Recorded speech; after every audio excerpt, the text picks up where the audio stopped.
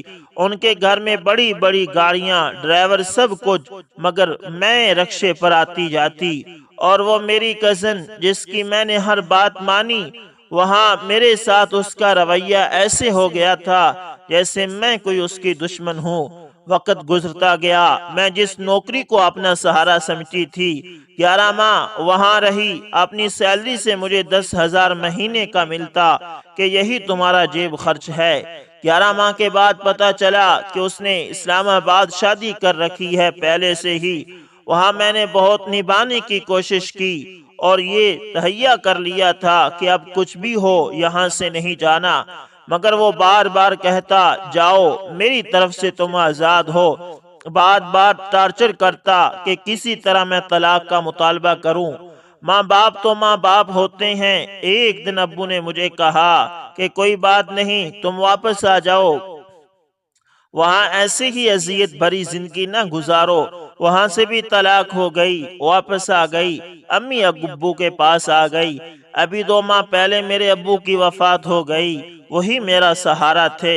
بھائی 4 میں سب شادی شدہ، بھائی 4 ہیں، سب شادی شدہ ہیں، ان کی اپنی زندگی ہے، اپنے بچے ہیں۔ اب میری حالت یہ ہے کہ سیلری تو میں لیتی ہوں، وہ جاب جس پر مجھے بڑا غرور تھا وہ مجھے کوئی سہارا نظر نہیں آتی۔ پیسے تو آتے ہیں، لگاؤں کہاں؟ آج میں نے یہ تحریر لکھی، بہت دکھی تھی۔ آج امی کے اصرار پر مجھے میرے بچوں سے ملوایا گیا۔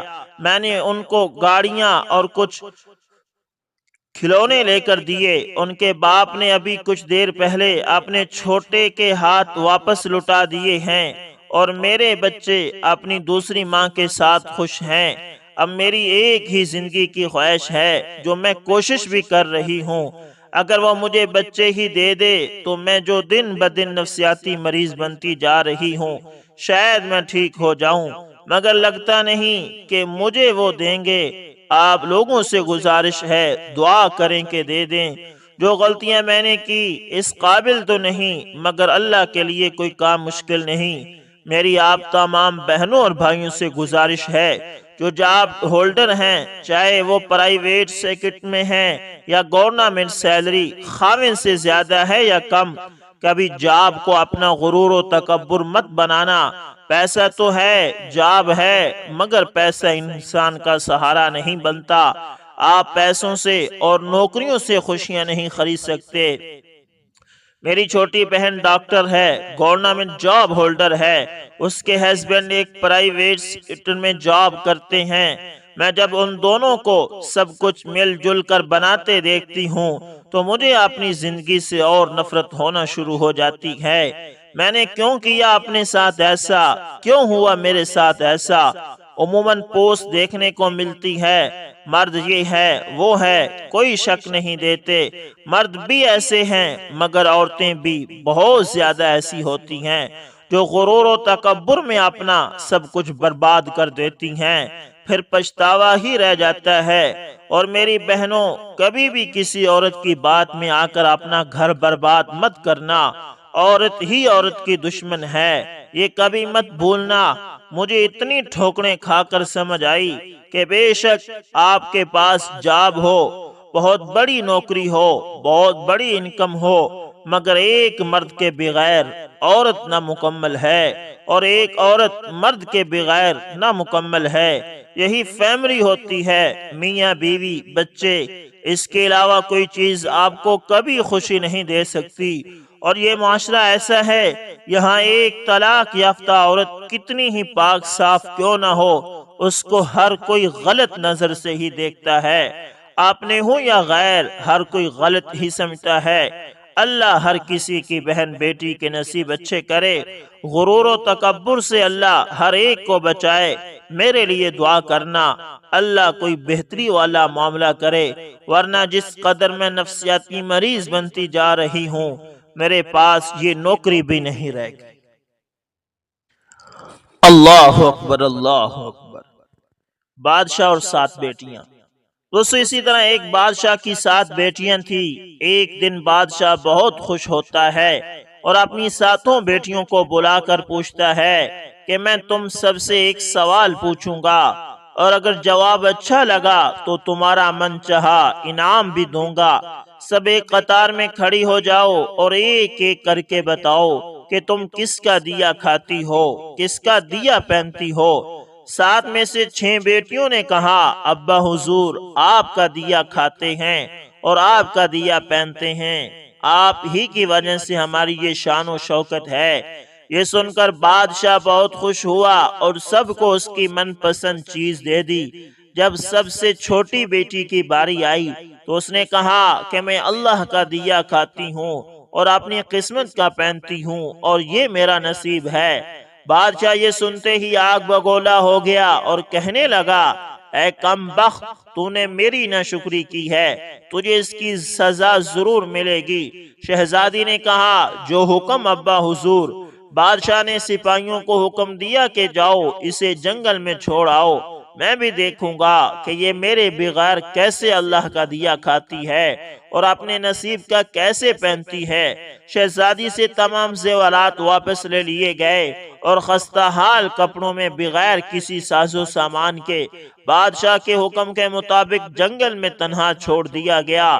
لیکن شہزادی بہت پرسکون مطمئن تھی اور متوکل علی اللہ تھی کہ جو اس نے رزق اور عیش و عشرت میرے نصیب لکھی ہے وہ مجھے ضرور ملے گی۔ سب سپاہی شہزادی کو چھوڑ کر واپس چلے گئے۔ شہزادی جنگل کو دیکھنے لگی، چاروں طرف درخت ہی درخت تھے اور دوپہر سے شام ہونے والی تھی کہ شہزادی نے سوچا کیوں نہ کچھ لکڑیاں جمع کر لوں تاکہ رات کو آگ جلاؤں، پھر کوئی جنگلی جانور پاس نہیں آئے گا اور رات بھی گزر جائے گی۔ شہزادی جنگل میں لکڑیاں ڈھونڈنے چل پڑی۔ اس کی نظر ایک جھونپڑی پر پڑی جہاں بیر ایک بکری بندھی ہوئی تھی اور اندر سے کھانسنے کی آواز آ رہی تھی۔ پہلے تو شہزادی بہت حیران ہوئی کہ اتنی ویران جگہ پر جھونپڑی۔ جب وہ جھونپڑی کے اندر داخل ہوتی ہے تو کیا دیکھتی ہے کہ ایک بوڑھا ضعیف ایک چارپائی پر لیٹا ہوا ہے اور کھانستے کھانستے پانی پانی پکار رہا ہے۔ شہزادی ادھر ادھر دیکھتی ہے تو کونے میں ایک پانی کا گھڑا پڑا ہوتا ہے اور گلاس میں پانی بھر کر بوڑھے ضعیف کو پلاتی ہے اور جھونپڑی کی صاف صفائی کرتی ہے۔ اتنے میں بوڑھا ضعیف شہزادی سے پوچھتا ہے کہ بیٹی تم کون ہو اور اتنے بڑے جنگل میں تم اکیلی کیا کر رہی ہو؟ تب شہزادی اسے بتاتی ہے کہ وہ یہاں تک کیسے پہنچی۔ بوڑھا ضعیف اسے جھونپڑی میں ہی رکنے کا بولتا ہے اور کہتا ہے کہ میں شہر میں کام کرتا ہوں، صبح شہر چلا جاؤں گا اور 8 دن کے بعد آؤں گا، تم یہی رہو اور جھونپڑی میں کھانے کا سامان ہے اور ندی پاس ہی ہے، تم وہاں سے گھڑا بھر لیا کرنا۔ صبح کو بوڑھا ضعیف شہر چلا جاتا ہے اور شہزادی یہاں اکیلی جھونپڑی میں سب صفائی کر کے بکری کا دودھ نکالتی ہے، آدھا اپنے لیے رکھ لیتی ہے اور آدھا بہر ایک کونے میں برتن میں ڈال کر رکھ دیتی ہے کہ رات کو کوئی جانور بھوکا یا پیاسا ہوگا تو پی لے گا، اور خود اندر آ کر سو جاتی ہے۔ صبح سویرے جب شہزادی اٹھتی ہے تو کیا دیکھتی ہے کہ دودھ کا برتن خالی اور پاس ایک لال پڑا ہے جو دیکھنے میں بہت ہی نایاب اور قیمتی معلوم ہوتا ہے اور پاس ہی سانپ کے نشان بھی نظر آتی ہیں۔ تب شہزادی کو یاد آتا ہے کہ بچپن میں اس نے سنا تھا کہ جب کوئی نایاب سانپ بہت خوش ہوتا ہے تو ایک ایسا لال اگلتا ہے کہ جس کی قیمت ہیرے جواہرات سے بھی مہنگی ہوتی ہے۔ شہزادی بہت حیران ہوتی ہے اور دل میں سوچتی ہے کہ شاید سانپ بھوکا تھا اس لیے وہ دودھ پی کر خوشی میں لال چھوڑ گیا۔ پھر وہ لال اٹھا کر اپنے پاس رکھ لیتی ہے اور پھر اگلی رات شہزادی برتن میں دودھ رکھ دیتی ہے اور اگلی صبح جب دیکھتی ہے تو پھر ایک لال ہوتا ہے۔ ایسے ہی کرتے 7 دن گزر جاتے ہیں اور شہزادی کے پاس 7 لال جمع ہو جاتے ہیں، اور اس دن بوڑھا ضعیف بھی آ جاتا ہے۔ تب شہزادی اسے لال دکھاتی ہے اور سارا واقعہ بتاتی ہے، اور بوڑھے ضعیف کو 3 لال دیتی ہے اور کہتی ہے کہ شہر جا کر یہ لال بیچ دو اور آتے وقت اپنے ساتھ محل بنانے والے مزدور لے کر آنا۔ باقی 4 لال شہزادی اپنے گلے میں مالا کے طور پر پہن لیتی ہے، اور کچھ ہی مہینوں میں جنگل میں ایک عالی شان محل تیار ہو جاتا ہے جس میں بوڑھا ضعیف اور شہزادی رہنے لگتے ہیں۔ ایسا خوبصورت محل جس میں ہر آرائش، نوکر چاکر، ڈھیروں نعمتیں موجود ہوتی ہیں۔ شہزادی جنگل میں لکڑی کی فیکٹری لگا دیتی ہے جس میں غریب کام کرتے ہیں اور ان کی روٹی بھی چلتی رہتی ہے۔ دیکھتے ہی دیکھتے جنگل شہرنما بن جاتا ہے اور دور دور تک دھوم مچ جاتی ہے کہ شہزادی بہت رحم دل ہے۔ یہ خبر ایسے ہی بادشاہ تک پہنچتی ہے تو بادشاہ کے دل میں اشتیاق ہوتا ہے کہ دیکھوں تو صحیح کون سے ملک کی شہزادی ہے جس کی اتنی تعریف ہے۔ بادشاہ سپاہیوں کے ہاتھ پیغام بھیجتا ہے شہزادی سے ملنے۔ یہاں شہزادی کے سپاہی جب شہزادی کو بتاتے ہیں تو شہزادی یہ حکم دیتی ہے کہ بادشاہ سلامت ایک ہی شرط پر ہم سے مل سکتے ہیں کہ وہ اپنی تمام بیٹیوں کے ساتھ آئیں۔ سپاہی جا کر بادشاہ کو پیغام دے دیتے ہیں۔ ایک دن بادشاہ اپنی تمام بیٹیوں کے ساتھ شہزادی کے محل جاتا ہے۔ شہزادی ان سب سے ملتی ہے چہرے پر نقاب کر کے، اور ان کے لیے 7 رنگ کے کھانے پیش کرتی ہیں، اور ہر کھانے کے ساتھ اسی رنگ کا جوڑا زیورات پہن کر آتی ہیں۔ محل کی شان و شوکت، خوبصورتی اور شہزادی کا انداز بادشاہ اور باقی تمام شہزادوں کو بہت حیران اور متاثر کرتا ہے۔ آخر میں بادشاہ شہزادی سے کہہ ہی دیتا ہے کہ تم میری بیٹی کی جگہ پر ہو اور میں بھی تمہارے کہنے پر اپنی تمام بیٹیوں کے ساتھ آیا ہوں، پھر ہم سے یہ پردہ کس لیے؟ بہت اصرار پر شہزادی کہتی ہے ٹھیک ہے میں تیار ہو کر آتی ہوں۔ سب شہزادیاں آپس میں سرگوشی کرنے لگتی ہیں کہ اتنی تو پیارا ہے، اتنے مہنگے زیورات پہنے ہیں، اب اور کتنا تیار ہو کر آئے گی۔ اتنے میں کیا دیکھتے ہیں کہ دور سے ایک خستہ حال کپڑوں میں کوئی آ رہا ہے، اور غور کرنے پر بادشاہ کو یاد آتا ہے کہ یہ ابھی تک زندہ ہے۔ میں تو سوچتا تھا کہ اسے جنگل کے جانور کھا گئے، اور جب میں نے اپنے سپاہیوں کی اس کی خبر لینا بھیجا تھا تب انہوں نے ہی بتایا تھا کہ وہاں شہزادی کا کوئی نام و نشان نہیں ہے، تو یہ کیسے ممکن ہے؟ بادشاہ خوشی سے جھوم اٹھتا ہے اور کہتا ہے شہزادی کو بلاؤ، میں تمہیں شہزادی سے آزاد کروا کے لے جاؤں گا، چاہے وہ تمہاری قیمت میں میری ساری بادشاہت مانگ لے۔ یہ سنتے ہی شہزادی بولتی ہے نہیں ابا حضور، میں ہی وہی شہزادی ہوں، اور میں یہ نہ کہتی تھی کہ میں اللہ کا دیا کھاتی ہوں اور اپنے نصیب کا پہنتی ہوں، بس اسی اللہ نے مجھے کہاں سے کہاں پہنچا دیا کہ آج میں آپ سے بھی زیادہ امیر ہوں۔ پھر شہزادی اپنا تمام حال بیان کرتی ہے کہ وہ اس مقام تک کیسے آئی، اور دکھاتی ہے اپنے گلے کی مالا جس میں ابھی بھی 4 لال موجود تھے۔ یہ بات سنتے ہی باقی تمام شہزادیاں دل میں رشک کرنے لگتی ہیں اور سوچتی ہیں کہ اے کاش ہم نے بھی تب یہی کہا ہوتا کہ اللہ کا دیا کھاتی ہیں اور اپنے نصیب کا پہنتی ہیں۔ بے شک اللہ تعالیٰ سب سے اچھا رزق دینے والا ہے، کیونکہ وہ بے حساب رزق دیتا ہے، اور جو رزق وہ دیتا ہے اس پر اللہ تعالیٰ کے علاوہ اور کوئی قادر نہیں۔ تو دوستو چاہیے آپ اس کو ایک کہانی تصور کریں، لیکن یہ سبق بہت کچھ دیتی ہے کہ جو کچھ دیتا ہے اللہ دیتا ہے۔ تو امید کرتا ہوں ویڈیو اچھی لگی ہوگی، پسند ہے تو لائک شیئر کمنٹ لازمی کریں، اور اگر آپ ہمارے چینل AS انفارمیشن TV پر نئے تو اس کو بھی لازمی سبسکرائب کریں۔ تو دوستو ملتے ہیں کسی نیکسٹ اچھی سی ویڈیو کے اندر، تب تک کے لیے اللہ حافظ، جزاکم اللہ خیر۔